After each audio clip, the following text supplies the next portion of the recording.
జగన్ గారు press meet పెట్టడంతో లోకేష్ గారు ఒక వీడియోని ట్విట్టర్లో ఒక వీడియోని ఎక్స్ ఖాతాలో రిలీజ్ చేశారు. ఆయన జగన్ గారు వైజాగ్ వచ్చారు, విశాఖపట్నం వచ్చారు, బాధితులు పరామర్శించారు, ప్రెస్ మీట్ పెట్టి మ్యాక్సిమం వాళ్ళందరికీ ప్రెస్ మీట్ పెట్టి ఏవేవైతే మాట్లాడాలో బీభత్సమైన కౌంటర్లు వేశారు జగన్మోహన్ రెడ్డి గారు. కానీ ఉక్కిరి బిక్కిరి అయ్యారని చెప్పాలి కూటమి నాయకులు. లోకేష్ గారు కావచ్చు, పవన్ కళ్యాణ్ గారు కావచ్చు, చంద్రబాబు నాయుడు గారు కావచ్చు, వాళ్ళందరినీ కడిగేశాడని చెప్తారు ఒక మాటలో కనుక. ఎందుకనంటే కనుక ఏదైతే అక్కడికి వెళ్ళి మాట్లాడాల్సింది మీరు మాట్లాడింది ఏంటి, మానవత్వం ఉందా, చంద్రబాబు నాయుడు గారు సుపుత్రుడికి మానవత్వం ఉందా అని మాట్లాడారు జగన్ గారు. ఇంకా చాలా వ్యాఖ్యలు చేశారు. నేను దాని గురించి అయితే వీడియో చేయట్లేదు. లోకేష్ గారు జగన్ గారు మాట్లాడిన మాటలకి కౌంటర్గా ఒక వీడియో అయితే కనుక పెట్టడమే జరిగింది. నాకు ఆ వీడియో చూశాను. నేను మొత్తం వీడియో అంతా చూస్తే నాకు అనిపించింది, ఇలాంటి టైంలో అంటే జగన్మోహన్ రెడ్డి గారు మాట్లాడిన ప్రెస్ మీట్ ఏదైతే ఉందో అది చాలా వైరల్ అవుతుంది. ఆయన మాట్లాడిన మాటలో మేము అధికారంలోకి వస్తే ₹1 ఇస్తాం అని ఏమాత్రం తగ్గకుండా చెప్పడం.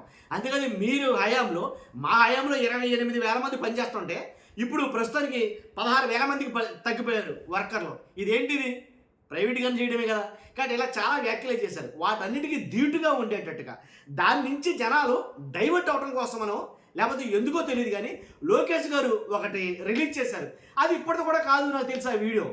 ఎల్వి సుబ్రహ్మణ్యం గారు అనుకుంటా, ఆయన ఏంటి మాజీ సిఎస్, ఆయన ఎంత ఎల్వి సుబ్రహ్మణ్యం గారే ఆయన మాట్లాడిన వీడియో. అది కూడా టీడీపీ ఛానల్ ఎందుకంటున్నానంటే కనుక TV5 అది ఎలాగో టీడీపీ ఆయన అన్నారులే, బిఆర్ నాయుడు గారు చెప్పారు అన్నమాట. దానికి అనుకూలమైన ఛానల్. కానీ దాంట్లో ఏది మాజీ సిఎస్ ఎవరైతే ఉన్నారో జగన్ గారి హయాంలో, మీకు గుర్తుండే ఉంటుంది, జగన్ గారి హయాంలో ఉండే సుబ్రహ్మణ్యం గారు ఆయన ఇంటర్వ్యూ ఒక వీడియోని లోకేష్ గారు వీడియో పోస్ట్ చేశారు. ఆ వీడియోలో ఎల్వి సుబ్రహ్మణ్యం గారు ఏం మాట్లాడారు, జగన్ గారి గురించి ఏం మాట్లాడారు, రాజధాని కట్టడం కోసం వైజాగ్ విషయంలో ఏం మాట్లాడారు, దాన్ని సెల్ఫ్ గోల్గా ఆ వీడియోని ఇప్పుడు తీసుకొచ్చి పెట్టడం ఏంటి, అసలు ఆ వీడియో ఎక్కడ దొరికింది లోకేష్ గారికి ఇప్పుడు. కానీ వీటన్నిటి గురించి మనం మాట్లాడుకోబోయే ముందు నాతో స్పెషల్ రిక్వెస్ట్ ఉందండి. ఏంటంటే రాష్ట్ర ప్రజలకి వాస్తవాలు ఏంటో తెలియాలంటే మీ బాధ్యతగా మీరు లైక్ చేయాలి. మీరు లైక్ చేస్తే ఎక్కువ మందికి ఇన్ఫర్మేషన్ షేర్ అవుతుంది. కొత్తగా మన ఛానల్ చూస్తే పక్కాగా సబ్స్క్రైబ్ చేయండి. మీ అమూల్యమైన అభిప్రాయాన్ని కామెంట్ రూపంలో తెలియజేయండి.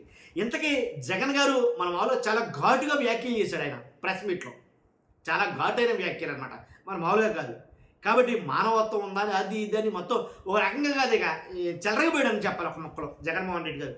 దానికి బదులుగా దానికి ధీటుగా లోకేష్ గారు కూడా ఒక వీడియోని బయటపెట్టాడు. ఆయన ఆ వీడియో చూస్తే నాకే ఆశ్చర్యం అనిపించింది.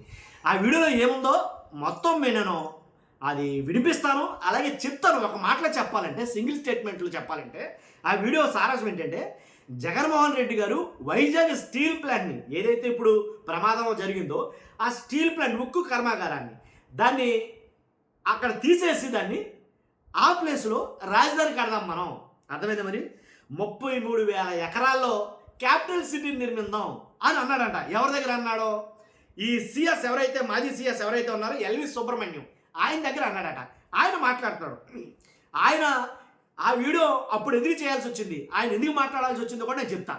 జగన్ గారికి ఆయనకి గొడవ ఏంటి, మాజీ సిఎస్ ఎవరైతే ప్రధాన కార్యదర్శి ఉన్నారో ఆయనకి జగన్ గారికి ఏం జరిగింది అసలు చాలామంది గుర్తుంటుంది. గుర్తులేని వాళ్ళ కోసం నేను అది కూడా చెప్తాను. చెప్పే ముందు ఒక్కసారి ఆయన మాట్లాడింది విన్నామా. సాంబా గారే ఇంటర్వ్యూ చేశారు. ఆయన చెప్పేవాడండి, ఇంకా కొన్ని విషయాల్లో పరిపాలన గాడి తప్పుతున్నది అని నాకు అనుమానం వచ్చినప్పుడు ఇంకా లాభం లేదనే దృష్టితో చెప్పడానికి ప్రయత్నం చేసేవాడిని చాలా సందర్భాల్లో. అవన్నీ వాళ్ళ ఉటంకిస్తే బాగుండదేమో. కానీ అధికారులు కూడా ఇందాక ఇక్బాల్ గారు చెప్పినట్టుగా వారి చుట్టూతా చేరిన వాళ్ళు కూడా ఎవరికి ధైర్యంగా చెప్పే ఒక అవకాశమే లేదు. వాడు ధైర్యం కూడా చేసేవాడు కాదు. పైపెచ్చు ఆయన చెప్పిన దానికి ఎవరైతే తలాడిస్తున్నాడో అతనే చాలా మోస్ట్ ఎఫిషియెంట్ ఆఫీసర్ అని ఆయన భావించేవాడు. ఓకే, సో ఎవరైనా ఇప్పుడు ఆయన ఒక సందర్భంలో చాలా చాలా భయంకరమైన ఆలోచన ఒకసారి ఆయన చెప్పాడు. నాకు వినంగానే అసలు షాక్ అయిపోయాను. విశాఖపట్నంలో ఉన్న స్టీల్ ప్లాంట్ తీసేసి అక్కడ క్యాపిటల్ సిటీ కడదామన్నాడు. విన్నారుగా, విశాఖలో ఉండే స్టీల్ ప్లాంట్ని తీసేసి అక్కడ క్యాపిటల్ సిటీ కడదామనుకున్నాడు జగన్మోహన్ రెడ్డి గారు. మరి అలా కడదామనుకున్న ఆయన అసెంబ్లీలో తీర్మానం చేయడం, లేకపోతే అమిత్ షా గారు ఆయనతోటి, కుమారస్వామితో ఆయనతోటి, లేకపోతే ప్రధానమంత్రి మోదీ గారికి లేఖలు రాయడం, ఇవన్నీ తీసేస్తే నాకు అర్థం కదా. అక్కడ క్యాపిటల్ సిటీ కడదాం, విశాఖ స్టీల్ ప్లాంట్ని తీసేద్దాం అని మనసులో ఉన్న జగన్మోహన్ రెడ్డి గారు ఏనాడు ఎక్కడ పబ్లిక్గా చెప్పలా, ఏ ప్రెస్ మీట్లోనూ మాట్లాడలా, వాళ్ళ నాయకులు కూడా మాట్లాడలా, ఎవరో వైఎస్ఆర్సీపీలో ఉన్న మంత్రులు కావచ్చు, ఎమ్మెల్యేలు కావచ్చు, ఎవరో మాట్లాడలా. ఒకే ఒక వ్యక్తి మాట్లాడుతున్నాడు, ఈ ఎల్వి సుబ్రహ్మణ్యం గారు. ఈయన దగ్గర ఆయన అన్నాడంట. ఆయన దగ్గర అన్న తర్వాత ఇంకెక్కడా మాట్లాడలేదా జగన్ గారు? నాకు వైజాగ్ ఏదైతే సిటీ ఉందో, వైజాగ్ స్టీల్ ప్లాంట్ ఉందో, దాన్ని తీసేద్దామనే ఉద్దేశం నాకు ఉంది. దాన్ని తీసేసి అక్కడ ఒక క్యాపిటల్ సిటీ, ఒక రాజధాని నిర్మిద్దామని ఉంది నాకు అని ఎవరి దగ్గర ప్రస్తావించలేదా? ఆయన ఒక్కరి దగ్గరే ప్రస్తావించారా? ఆయన మనసులో ఉంటే చెప్పాలి కదా. మావిగన్ ఏదైతే మావిగన్ మనసు నుంచి వచ్చిందే కదా, మావిగన్ గురించి మచిలీపట్నం, విశాఖపట్నం, గుంటూరు ఈ పరిసర ప్రాంతాల్లో రాజధాని అయితే ఏకదమ్గా ఉంటుందని చెప్పాడు కదా జగన్మోహన్ రెడ్డి గారు. ఆల్రెడీ డెవలప్డ్ అయిన పరిస్థితులు ఎయిర్పోర్ట్లు ఉన్నాయి, అలాగే కాలేజీలు ఉన్నాయి, అలాగే హైవేలు ఉన్నాయి, అన్నీ ఉన్నాయి కాబట్టి అన్ని సదుపాయాలు ఉన్న దాంట్లో ఎస్టాబ్లిష్ చేసుకుంటే ఈజీగా అవుతుంది అని చెప్పిన మనసులో మాట చెప్పిన జగన్ గారు మరి విశాఖపట్నంలో ఉన్న ఏదైతే స్టీల్ ప్లాంట్ని తీసేసి ఆ స్టీల్ ప్లాంట్ ప్లేస్లో 33,000 ఎకరాల్లో రాజధాని నిర్మిందాం అని చెప్పలేదంటారా? నాకు అర్థం కాల. ఈయన దగ్గర అన్నారట. ఒక్కసారి విందాం, మరి తప్పదుగా వినాలి. ఈయన దగ్గర ఎందుకు చెప్పారు ఆ విషయాలు, ఈయన ఇప్పుడు ఎందుకు చెప్తున్నాడు అర్థమైంది మీకు? అంటే అధికారంలో జగన్మోహన్ రెడ్డి గారు అధికారంలో ఉన్నంత వరకు ఈయన ఏం మాట్లాడలేదంటే భయమేమో. ఒకవేళ అధికారంలో ఉన్నప్పుడు నేను కూడా ఉద్యోగంలో ఉన్నాను కదా, చెప్తే నన్ను ఏమన్నా ఉద్యోగం తీసేస్తారని లేకపోతే ఏదో ఉంటుంది కదా, దానివల్ల చెప్పలేదేమో అని నాకు అనిపించింది. ఒకవేళ చెప్పకపోగా ఒకవేళ చెప్పాల్సి వస్తే కనుక అంత నీతిమంతుడు, సత్యహరిశ్చంద్రుడు, సత్యలూరుడు అయితే కనుక వాస్తవంగా అప్పుడే చెప్పాలి. నేను ప్రతిదానికి వ్యతిరేకించేవాడు అని అన్నాడు ఈయన. వాస్తవంగా తర్వాతనే చెప్పాలి. కానీ ఇప్పుడు అప్పట్లోనే ఇంకా ఒకసారి మాట్లాడదాం, ఒకసారి దీని గురించి మాట్లాడదాం. ఊహించలేదు. నేను షాక్ అయినా మీరు చెప్తే.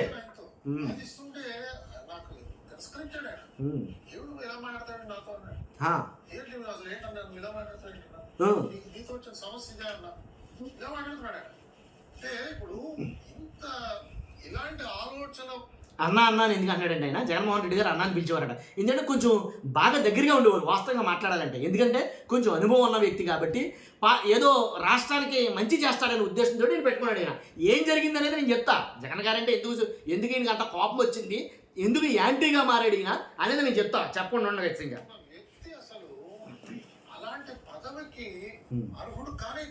జగన్మోహన్ రెడ్డి అర్హుడు కాదండి సీఎం గా.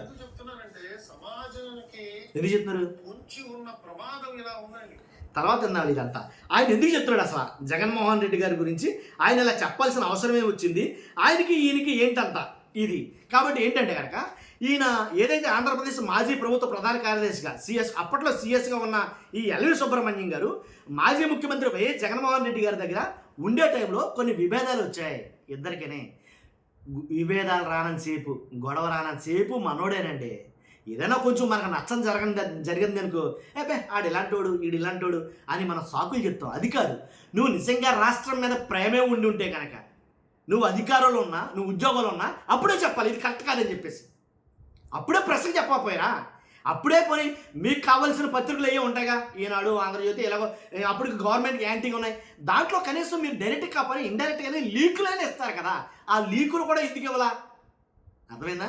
ఇప్పుడు చెప్తే అంటే ఆయన వద్దు పొమ్మన్న తర్వాత బయటకు వచ్చి చెప్తే ఎవడు నమ్ముతాడు వాటిని? ఎవడు విశ్వసిస్తాడు ఆ మాటలని?